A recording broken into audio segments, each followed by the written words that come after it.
Before we get into it, you can get 10% off this game and a bunch of other games: Civ 7, Resident Evil 4, Batman, you name it. Just check the description below and you find a whole list of games with 10% off affiliate links. And if you're after a Quest 3 or a Quest 3S, you can get $30 in free Quest cash if you purchase one using my affiliate link. More details in the description below. Beatable sets out to revolutionise the rhythm gaming world by ditching the controllers and entirely relying on hand tracking to let you tap, snap and clap to the beat. And the most unique part of it is it turns your table into a musical instrument. It's a bold idea and for the most part it works. And using your table as a musical instrument is unique and it's fun, but there is a couple of issues I found with tapping the table. The first is that it can wear on your hands after a while. After a few hours of table abuse, it's your hands that will pay the price. And the second being this. Hey, want to hear the most annoying sound in the world?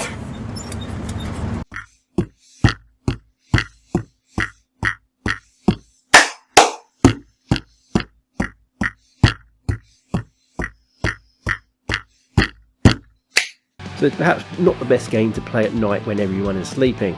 The controls are intuitive and the gameplay is easy to pick up, making it accessible even for newcomers. And on the subject of accessibility, you can play this one sitting down and it doesn't require much movement, so you probably won't be breaking out into a sweat either, making it a game that can be played by most anyone. And because you're actually slapping the table to the beat, there's that real-time haptic feedback as your table vibrates in sync to the music, which is surprisingly satisfying. Using your table as an instrument sounds a bit gimmicky at first, but once you get into the game it actually works surprisingly well. The haptic feedback that the table gives adds a layer of immersion that's kind of hard to describe. Your hands actually feel the beat, which made me feel more connected to the music in some weird way, especially when you're nailing the beat.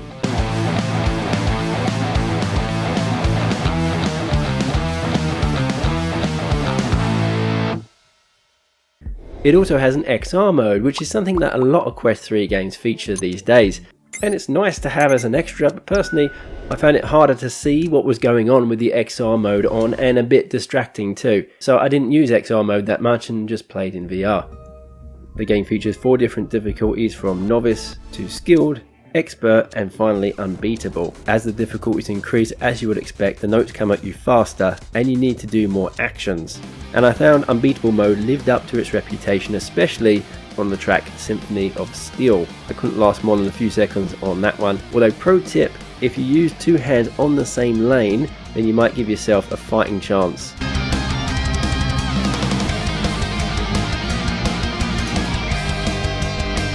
There are also leaderboards there as well, so you can see how your score compares with others, and I do think the different difficulties do make Beatable more engaging. You'll find yourself returning time after time, eager to improve your score, advance up the leaderboard and master those tougher levels. You've got all your usual mechanics that you'll see with your typical rhythm game. The longer you go without making a mistake, the higher your score multiplier will increase. You have this kind of health bar here, with the more notes you miss, the more it goes down to eventually it's game over. And when you're doing well, the screen gives this warm orange glow. It makes the music that little bit louder to reward your table slapping rhythm skills.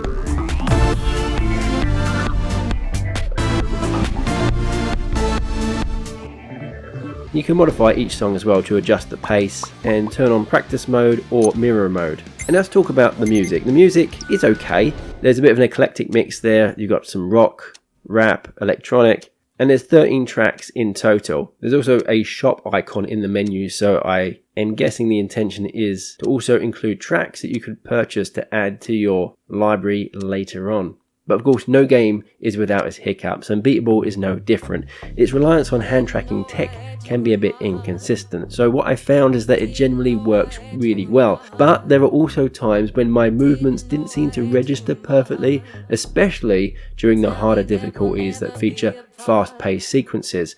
It can become a bit of a minor annoyance and break your rhythm when you're really in the zone.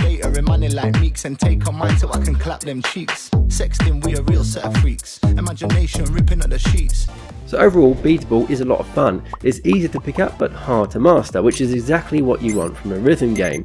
The music, while not groundbreaking, is perfectly suited for the gameplay, and I think it has a decent selection of tracks that you won't be left disappointed. The experience is immersive, it's very unique, and once you get the hang of it, it can be quite addictive. The hand tracking can be a bit finicky and slow to react, and while the idea of slapping your table I think on the whole works well, there are some drawbacks to it too, such as the noise pollution that it creates. But if you are after a unique rhythm game that's different to anything you tried before but still has that addictive just one more try feeling that comes with games like this, then I think you'll probably enjoy Beatable. And that's it for my review. What did you think of this game? Let me know in the comment section below. Is it something that would pique your interest or not? Remember, you can get 10% off by using my affiliate links linked in the description. Check it out. If you have liked the video, I'd appreciate a like and a subscribe. That's it from me. Thank you for watching as always, and I hope to catch you in the next one. Bye for now.